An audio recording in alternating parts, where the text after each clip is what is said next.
Welcome to Digital Asset News. We take the top stories in cryptocurrency and digital assets and break it down to bite-sized pieces. Let's get to it. So first up, fantastic story. An analyst suggests that Ripple's XRP will see a 100,000% rally going up to the price of $224. Can this happen, or is this seriously irresponsible? Also, Ripple's success is a massive growth of crypto-powered payments revealed, and how this is a story of utility and the future. And finally, former Beck CEO to help oversee CFTC in Congress.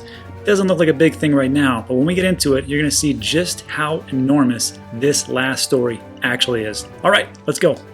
So first up, another price prediction story. I always am leery about these because you never know what's going to happen. But when I was reading this, first I saw the price, and that about flew me out of my chair. I was like, holy smokes, $224 at XRP? I'll take that. No problem. However, when you start to think about it, you're like, what the heck? Is that a real deal? I mean, can that really happen? So this was just a tweet from a random cryptocurrency Twitter account going by the name of Bitlord at Crypto Bitlord. And first of all, one thing about Crypto Bitlord, there's like 3 or 4 of them on Twitter. And I know one of these Bitlords, I can't remember which one it was, said that XRP was a scam and that everybody should be locked up, and that Ripple and XRP is a scam, and that Ripple, the organization, the company, should have everybody thrown into jail, and it would be fantastic because that's what should happen. Now, I don't know if that was this Bitlord, but it would seem kind of like a little hypocritical to say that. So anyhow, here's where the story gets a little bit wacky. So he starts to draw lines like technical analysis people do, and I'm not a big fan of TA. There's some people like Blockchain Backer, I can get behind that guy. Guy makes sense to me. But when you start talking about dead cat bounces and this is the future and it's going to be like 90%, or you have a 51% chance of this or 49% chance of that, I just can't get behind it. But when I saw this, I was like, very interesting. So the question comes up, is this irresponsible just to draw these lines? No, it's not irresponsible. We have to do our own research. We're all big boys and girls. We're all adults here. Nobody is 17 or below. We should all be what is considered adults. So do your own research and find out more information. Now, I did a price prediction video about 3 or 4 weeks ago, and got a lot of flack. I mean, some people were excited about it. Some people were like, no, that's just a bunch of BS. But I took a look at it and I lay it down how from the first halving to the second halving to the third halving, the prices, how they went up percentage-wise, how it went from the first one took 6 months, second one it took a year between the halving and the all-time high, and the third one, how it's going to take a certain amount of time, a certain amount of percentage, and we took a look at Bitcoin and XRP, and I had my price prediction of, well, I'll have you watch it and you can say if it was BS or not, but the numbers are there, numbers don't lie, so sure. However, with this one, it's kind of hard to say because it's just drawing lines, so I don't really think that it could, or could it? And this is where the story gets interesting. And it states, while many believers in the XRP currency have faith in this prediction, it seems entirely irrational from a strict numbers perspective. But is it true? From a strict numbers perspective, is it true? Let's do some numbers real quick. So right now, XRP has a circulating supply of 43 billion tokens, right? The rest are locked up in escrow. We can't get to them. It says here there's a liquid supply of 28 billion, so okay, sure. But if we take a look at the liquid supply of XRP, a price of $224 would give the cryptocurrency a market cap of over 6 trillion. 6 trillion! So that seems amazing, right? Kind of ridiculous because, I mean, the highest we've ever gone in this market is around 840 billion. We've never even touched a trillion for all the cryptocurrencies combined. We never trust or hit that number whatsoever. So it is interesting to see this, but think about this. First of all, let's do a little numbers game. This is from coinguides.org, market cap calculator. Same thing, we take 224, circulating supply is 43 billion of XRP. This is what it says, the market cap is 9 trillion. So they said over 6 trillion, sure, okay. So let's take a look, let's say it was $100 with its circulating supply. That means its market cap would have to be 4 trillion. Let's say when it hit its all-time high, which was around $3.40, its market cap was 147 billion. That seems rational, correct? We think about it because it's already happened. But let me ask you this. 2 or 3 years ago, would anybody in their right mind have said to you, XRP is going to be over $3? You would call him a charlatan, a hack, a scammer, and everything else. Like, there's no way that's going to happen. But it happened. Who would have ever thought that Bitcoin would have gone over $1, $10, $1,000, $10,000? So you see where I'm going with this. But let's look at not just these imaginary numbers. Let's take a look at how much money there actually is in the world. So each of these little squares represents 100 billion. This is Bitcoin, but this was back when Bitcoin was 5 billion. Here you got silver at 14 billion. Here you got Warren Buffett, Bill Gates, Carlos Slim. Mexico's one of the richest men in the world. Here's all the companies, balance sheets. Look at this. First of all, look at the Fed's balance sheet. This is what's scary. The Fed's balance sheet was only $1 trillion, but between 2008 and 2014, it jumped to $4.5 trillion. $4.5 trillion after that economic collapse, or the housing bubble, whatever you want to call it. And the quantitative easing programs, QE, if you don't know what quantitative easing, it's also called quackonomics. It's also where they print a bunch of money from nowhere. It's pretty awesome. And that's what the Fed did. So $3.5 trillion there. Coins and banknotes, $5 trillion. Real estate, $7.6 trillion. Gold, $7.8 trillion. That's something to think about. Gold. We've been hearing about Bitcoin being, one of those digital gold and a store of value. And we've seen that after the rocket attack on the Iranian general. And there's a lot of turmoil going on. So now we've seen not only gold go up, but Bitcoin go up. Not only Bitcoin go up, but Ethereum and XRP and all these different cryptocurrency digital assets are going up. So what used to be a store of value for all these different precious metals now becomes a store of value for cryptocurrency digital assets. But I digress. Let's keep going. Narrow money, which would be considered the world's coins, banknotes, and checking deposits, $28.6 trillion. Here's the stock market, my friends, $70 trillion. That's a lot of dough. Broad money, $80.9 trillion. Time deposits, checking, market accounts. Here's all the global debt, $199 trillion. And here's where it just gets hilarious. This is called derivatives. $630 trillion that we know about. This is just the estimation of what it might be, but we're thinking that it could be also all the way up to $1.2 quadrillion. And this is going to go into the story when we talk about Senator Bitcoin coming up in the last one. Why this is so important, why I covered this before, and why I think 2020 is going to propel us to one of the biggest years. So stick with me. All right. Oh yeah, so I kind of jumped over myself, but it says, not to mention analysts estimate that the amount of US dollars in existence is around 3 trillion in all fiat currencies to be valued at somewhere close to 20 trillion. Sure, okay. We already saw that there is a ton of money out there. All right. Although an extended rally to $224 is effectively impossible at the moment, unless there was rampant hyperinflation or if XRP was adopted by, say, a central bank, some analysts are certain that at least a meager over 100% rally can be had. So if you want to hear about central banks, the IMF, the World Bank, and how they are working with Ripple and everything in between, check out Digital Asset Investor. That guy is one of the gentlemen that actually pulled me back into the market because he is eternally optimistic, but he backs it by information, solid data. So I love to listen to him, and he's one of my, I think I have like 7 now, of different YouTubers that I listen to every single day. Because there's too much information out there for one person to cover, or for somebody like you to get from just one person, especially from different perspectives. I recommend looking at the news, looking at different people, and forming your own opinion as much as possible. All right, we will see what happens. I'm excited.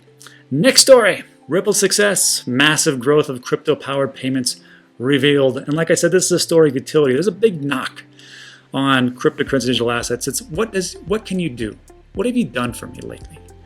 And when we look at these different assets, we think to ourselves, well, is it used for payments? Well, Bitcoin was supposed to be used for payments, but that's not happening. It's used for a store of value. I think it works out pretty well for that. So with XRP, the question always is well, no one's using it because banks are, are they really using it? Yes, they are.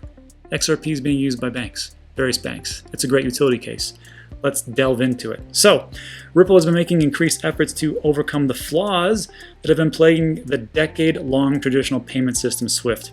First of all, any type of project that you are out there looking at as far as cryptocurrency digital assets, ask yourself this: what problem is it solving, and is it being used? Ripple and XRP are focused on one thing. They are not the Swiss Army knife. They're not going all over the place. They're like, look, SWIFT as a payments remittance sucks, and we need to fix it because it's slow. It was built in the 70s. It's super expensive. There's a problem with liquidity. So first of all, when I got into this game around 2017, I had no idea what SWIFT was. I had no idea what Bitcoin was, and I sure as heck didn't know what the hell XRP was. But as I gotten into it, I've learned some things, and I want to share that with you. The problem with learning these things is that we have to hear things again and again and again. So I'm going to show you a video real quick. It's going to explain to you in 40 seconds, 50 seconds, exactly what SWIFT is and what it does, and why XRP is ripe to take it over. Let's listen. That's because banks normally use SWIFT to process these transactions. Created in the early 1970s and showing its age, SWIFT enables wire transfers via a global network of intermediary banks. Using SWIFT is costly, and, despite its name, the process is anything but speedy. First, you're required to manually input the receiver's banking details. Then, you select their currency, which triggers a foreign exchange rate that's typically 4 to 6% above the actual rate. Once the transfer is initiated, your funds get routed through multiple intermediary banks, costing you more time and money, while putting transfers at risk of being lost or delayed. At the end of it all, they've been forced to wait. You've been hit with serious fees, and it's rinse, wash, repeat the next time you go to pay them. So that's SWIFT in a nutshell. A pretty simple concept, right? Back in the 70s, made sense. We do all that. We route it between banks. Might cost you a little bit, but hey, it's cheaper than getting on a boat or flying there yourself. And it worked out pretty well for decades. However, we're in a society now where I have a couple businesses, and one of them is I have an education platform where I teach nursing students how to pass their clinical exam. And if I can do a virtual workshop from students that are, in Mexico, all the way in Europe, all the way in Guam, and I can do it live, why can't I send $100 from my bank to a bank in Mexico, like instantly, and have that person have it? It makes no sense. We are in the information age. We just have a problem with transferring money. I don't understand why, but hopefully XRP and the cryptocurrency and digital assets can actually fix that problem. The next thing, it talks about the XRP ecosystem, and it's going to get into Bitso. But before we go on, I have to tell you, this is why I think XRP is going to be big. So there are other platforms out there that can help you increase the speed of your cross-border payments. Ripple's doing a great thing.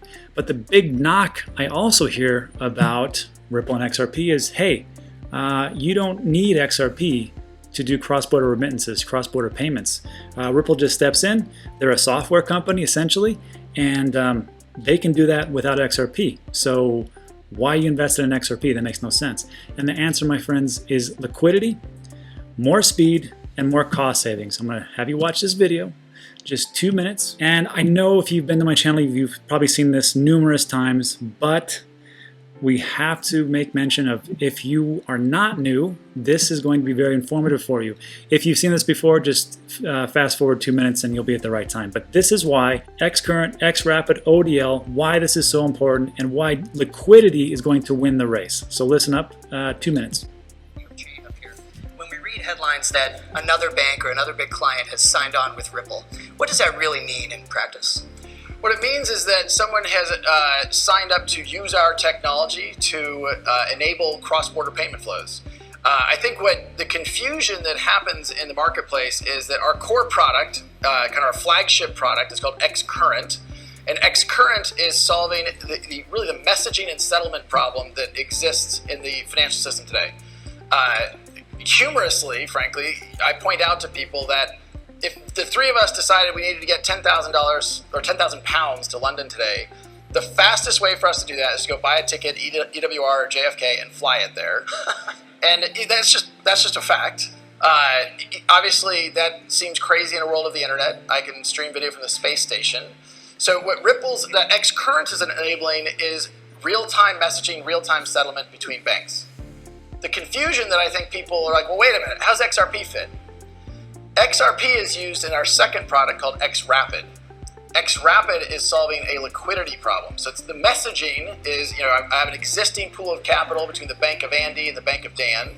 You're using big bank, very successful bank. Bank of Dan is a good one. Bank of Dan. Andy's bank, a lot of compliance issues. Oh. These two banks are using Xcurrent to settle fiat. A key point here. What happens though is you decide you want to settle with the Bank of Brad. The Bank of Brad is in Argentina and we're using pesos. You don't want to pre-fund pesos in my bank. Now, part of that is because that requires an outlay of capital, that's dormant capital. Part of that is because you now have a compliance check that you're doing annually and quarterly. There's cost associated with that. And if it's the Argentinian peso, you have an inflation problem. So you put $100,000 US dollars worth of, or probably $100 million worth of US dollars there that is now going to be worth less over time. What Xrp allows you to do is to have real-time liquidity. The Bank of Andy can sell a dollar, buy XRP. That XRP can then be moved to an Argentinian digital asset exchange. You can sell the XRP and buy an Argentinian peso, and now you have good liquid funds in less than 10 seconds in another market. So if you're a small business owner like me, you know how important liquidity is. Look, if I can have cash on hand, I can grow my business 10x faster. I also do a lot of things with Amazon as far as like selling different products. So if I could have liquidity, if I could contact my supplier in China and go, listen guys, I'm not going to pay you anything. I'm not going to put any money over there. What I want you to do is to ship me 1,000 units over to Amazon. I will sell them, or Amazon actually sells them for me. And when I get paid, then I'll pay your cut. But I'm not going to pay you before. And that's good, right? Cool. So if I could do that, I would be a billionaire. I mean, really, I could do so much with that. I mean, maybe not a billionaire. I'm not ready for that. But a millionaire is not outside the realm of possibility. So the same thing with banks. When banks have to do this, like we just saw in that SWIFT explanation, for banks to transfer money from America to Mexico to the Philippines to Europe, wherever else, they have to pre-fund everything. They have to take millions, hundreds of millions of dollars and scatter it throughout the world in different banks. They're called nostro vostro accounts, Latin for yours and ours. So when they do that, all that money that they are putting out there, it just lays dormant, hoping that a customer comes in and goes, hey, I got to send something to the Philippines. Okay, great. We have money in the Philippines and we'll send it over. Oh, if you're going to use SWIFT, it's going to be a little bit expensive. It's all going to be, maybe a day, maybe two. Can't really tell you. And there's a 6% failure rate.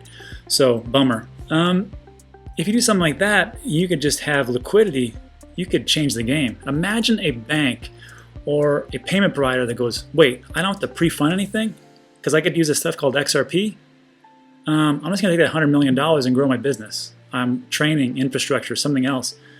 Winner, chicken dinner. So I don't see the problem. But the question that I get is, well, why isn't everybody doing it? Because, this sounds like this is like the best thing ever. Here's why. Listen to this. Now I want to make sure that we define our terms, Trevor, in terms of XRP, the token of Xrp, Ripple, the company. I think there's some confusion there. Very often we hear financial institutions talk about blockchain. They talk about using blockchain, but without any cryptocurrency. Cryptocurrency, they sort of, I don't want to have to deal with that, but I like blockchain. And so in this example you've just brought up, in fact, let's say the Bank of Andy says, okay, I like the idea of the international payment going faster, less friction, but I don't really know about XRP. I don't want to use that. Can that be, that's a back-end settlement token, really? That is how we engage customers. There's a lot of misunderstanding about digital assets, and I think some of it's been clarified in the panels today.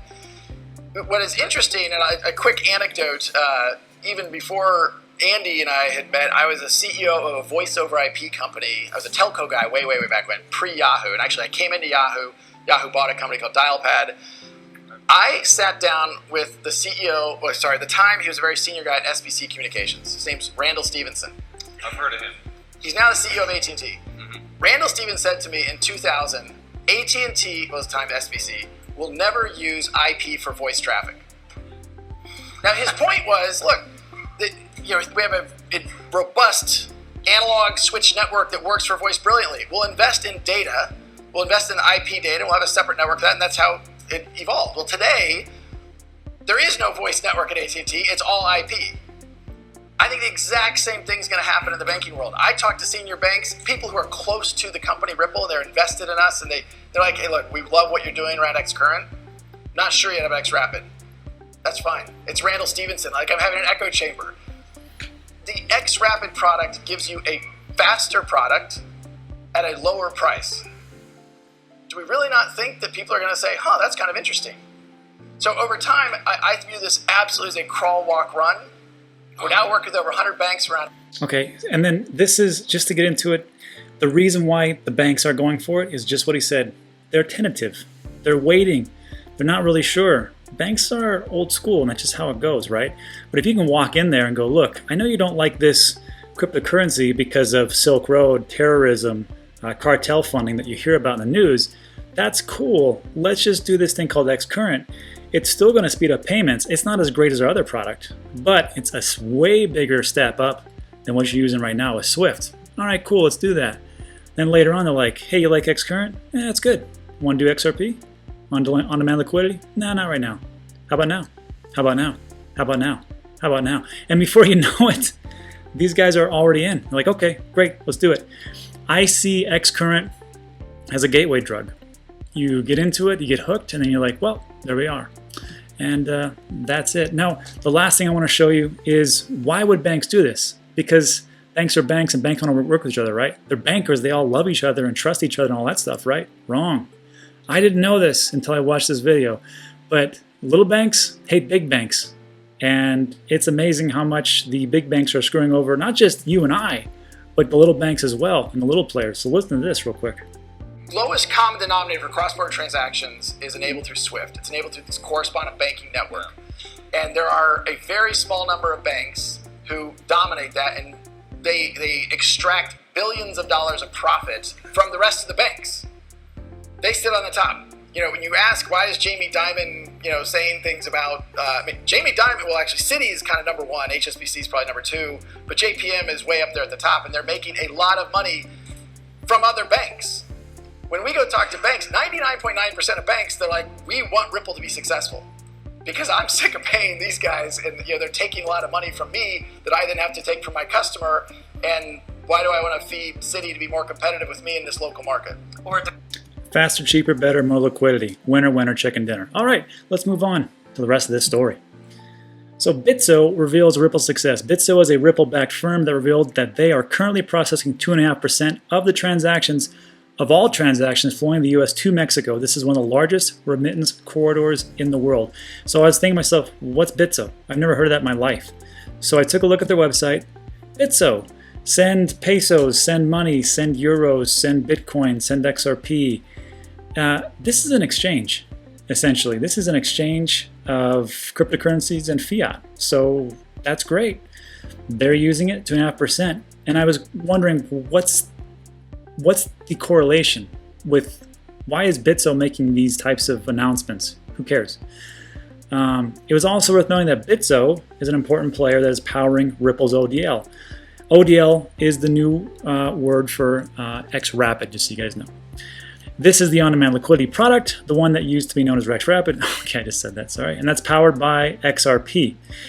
This is where it gets fascinating. You may recall that Ripple invested in the company back in October 2019. It's also important to know that the firm said they are processing MoneyGram's flow into Mexico. Let that sink in. Not only did Ripple go and invest into MoneyGram, and they are now using XRP religiously and growing every day. The only thing that's stopping them is other banks haven't adopted it yet. But they also invested in an exchange. That would be like, can you imagine if Ethereum just said, hey, Coinbase, we're going to buy you. How much you want? Brian Armstrong, a couple billion or billions, 100 billion. Sold. And off you go. Or they just bought into Coinbase itself. Can you imagine? That's essentially what's going on here. So I mean, if you look at it, I mean, you just take a step back, you're like, wow. They've partnered with banks, they partnered with remittances, MoneyGram, they partnered with exchanges, they've put money into them and you know, became a partnering agent. It's gonna be hard to stop Ripple and XRP, so we will see. All right, in the last part of the story, Emilio Rivero Coello, a senior strategist analyst at Bitso, starting that cryptos are having a dramatic effect on the average cost of a $300 remittance by settling transactions more efficiently and quickly and reducing fees from 2.83% up to as much as 5.6%. So okay, faster, cheaper, zero failure rate, and liquidity. You're making it harder for everybody, Ripple, to compete. Coello, it's going to be Coello, said that for Mexico specifically, it is estimated that digital remittances could save recipients approximately 15 days over the course of their lives, nearly 100 million hours in aggregate for the economy, and almost 450 million in economic value based on the average income of a Mexican citizen. Now, this is a project that has the ability to scale XRP and Ripple right now and save a lot of people a lot of money. So it doesn't matter what kind of maximalist you are. If you're Ethereum maximalist, Bitcoin maximalist, XRP maximalist, tomato coin maximalist, whatever. Let's all just sit back and go, great, this is a project that can be used right now. It has real utility. It's being used. It's growing. And it's like I always say, when the water comes in the harbor, all the ships rise. So what's good for one is good for all. Let's all get behind it because like I tell you before, a lot of people think that you're crazy. A lot of people think I'm crazy for investing in cryptocurrency digital assets, but it's not going to be that way in 2020, I don't believe. I think things are going to come in. Lots of water is going to come in. Lots of ships are going to rise. And I think every project that makes it through this big shakeout is going to be big projects. And if you believe that, then you found the right channel. All right, next story, Senator Bitcoin. This one is pretty fascinating. So, former backed CEO to help oversee the CFTC in Congress. So if you weren't familiar, backed was started by ICE, National Intercontinental Exchange, and they were supposed to do futures contracts with Bitcoin, not with fiat backed, but with Bitcoin. And it was supposed to be fantastic. This lady right here was the CEO, and all of a sudden they needed a senator in Georgia, and she took that spot. So we essentially have a senator in politics that is able to shape and mold legislation and the direction of cryptocurrency digital assets. This is huge. So let's read this story. So the newly appointed Senator Kelly Loeffler, Republican, Georgia, will serve on the Senate Agricultural Committee, which is responsible for defining the CFTC's remit and approving nominations for commissioners and chairmen. It also includes reauthorizing the CFTC as a federal regulator. Loeffler was appointed CEO of BACT when it launched under its parent company, Intercontinental Exchange, or ICE, in August 2018. Under her leadership, BACT received approval from the CFTC to begin trading physically settled Bitcoin contracts, finally opening to traders in September. Loeffler, who only resigned her position in December to go into politics, is also married to Jeffrey Sprecher, the founder, chairman, and chief executive officer of ICE. Let that sink in. It is not what you know, it is who you know. So look behind the scenes and look who is rubbing elbows with whom, because that is the direction in which money flows. Amid concerns her appointment would create a conflict of interest, Loeffler told the Wall Street Journal she had worked hard to comply with both the letter and the spirit of the Senator's ethics rules and will continue to do so every day. I will recuse myself if needed on a case-by-case basis, she states. So this is huge. I mean, I don't have to read it. I don't think I have to say anything. I mean, if you have a senator in place who is overseeing committee for the CFTC and she is pro-cryptocurrency and digital assets, are you kidding me? Winner, winner. Now, I did a nice little video on December 4th about this. I called her Senator Bitcoin, and it had this was in December 6th. It had a whopping 12 views and 1 like, so that's pretty awesome. Then of course, videos just picked up. Like the last video that like this video right here on December 21st, that was the one where I gave the XR price prediction of $100. I'll just tell you what it is. I had a price prediction of $100. Some people thought it was crazy. Some people thought it was right on. 65,000 views. So I thought that this video was nowhere near as important as the one where I got with 12 views when I talked about Senator Bitcoin. I will tell you right now, Loeffler in place in the Senate is going to be a big catalyst for change, and it's going to be a big run-up in 2020.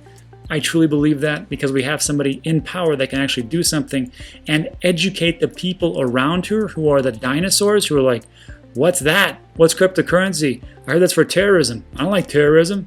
It's not that. It's not that. It's a store of value. It's a digital asset. There's a blockchain. It's trustless. It's borderless. It's going to help everybody. It's going to help businesses. Just trust me on this one. So that's it for today. If it went a little bit too long, I apologize.